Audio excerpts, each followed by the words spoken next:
Syriana Analysis will not only address the current issues in Syria but also broader geopolitical issues, such as the ongoing aggression of Azerbaijan on the Republic of Artsakh, or better known as Nagorno Karabakh. I have seen many misconceptions about this conflict, so let us shed light on the most important factors of this conflict.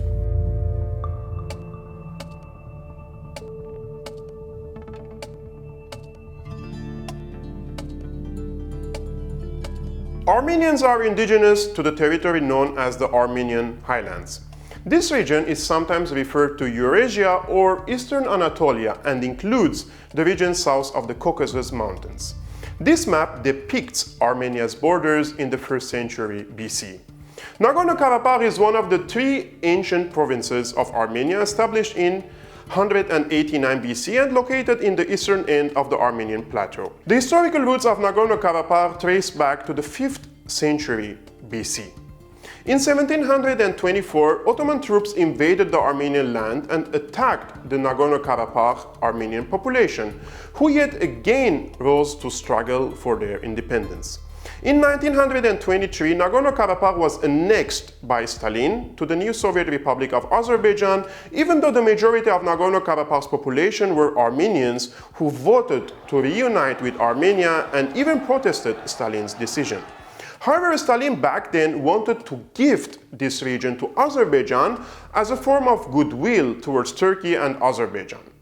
The region of Nagorno-Karabakh remained under the occupation of Azerbaijan for many decades, and Baku adopted a policy of ethnic cleansing of the Armenians from the region, following the impunity of the Ottoman Empire, which committed an ethnic cleansing of the Armenians that mounted to 1.5 million Armenian victims. The Armenians of Nagorno-Karabakh have lived under the Azeri occupation for 7 decades, and in 1988, right before the collapse of the Soviet Union, Armenians in the region started demanding to be reunited with Armenia or be granted independence. As tensions grew, ethnic violence ensued and forced deportation of Armenians from Nagorno-Karabakh and Azerbaijan.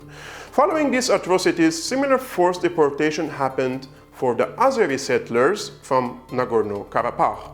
In the same year, the Armenian Supreme Soviet hoped to reunify Nagorno-Karabakh with Armenia. However, the Supreme Soviet of Azerbaijan rejected the proposals in hopes of claiming the region as part of Azerbaijan.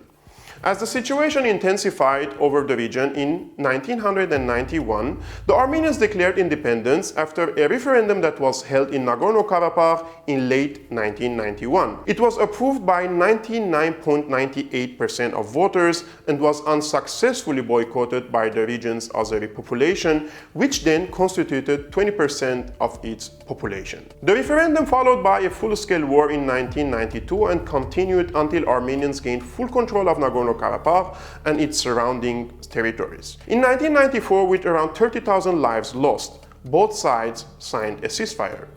To this day, the conflict remains frozen, since Azerbaijan still aspires to gain back control of Nagorno-Karabakh and its surrounding territories. There are occasional flare-ups in violence near the contact line. On July 12 and 13, 2020, Azerbaijan once again breached the ceasefire, this time at the border of Armenia. But the bloodiest breach was on 27th of September 2020, when the Azerbaijani army, with the full backing of Erdogan's Turkey, who transferred 4,000 mercenaries from the so-called Free Syrian Army, launched a massive attack on Nagorno-Karabakh and Armenia. While the mainstream media lied about Syria for 10 years and called them rebels and freedom fighters fighting for democracy, Erdogan exported this army of moderate rebels to Libya and now to Azerbaijan against Armenia. The mask is off. They were mercenaries since March 2011. Make no mistake, the current aggression of Azerbaijan against Armenia is also Turkey's war against the Armenians. Azerbaijan is just a satellite state of Erdogan's Turkey. If the Armenians lose Nagorno-Karabakh to Azerbaijan, which is highly unlikely, the next thing we will see is an attempt to invade Armenia and raise the Turkish flag in Yerevan. As William Faulkner said, the past is never dead. It's not even past.